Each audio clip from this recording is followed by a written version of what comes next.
How to insert YouTube video in Canva. Hello everyone, I am Bishaka and welcome to our channel. Now let's get right into the tutorial.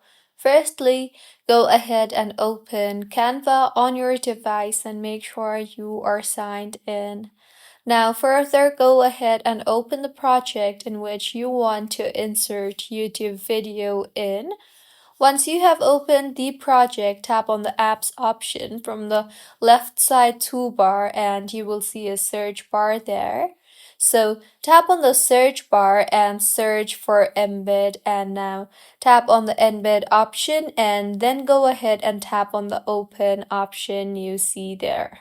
Further, in the text box you see there, go ahead and copy the link from YouTube and then paste the link in here, and then tap on the Add to Design option, and with this, the video will be inserted on your project.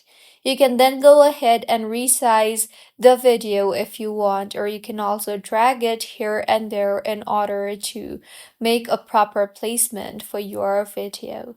So this is how you can insert YouTube video in Canva. If you find this tutorial helpful, please like the video and do comment if you have any queries. Also, do subscribe to our channel for more helpful tutorials like this. See you on the next one.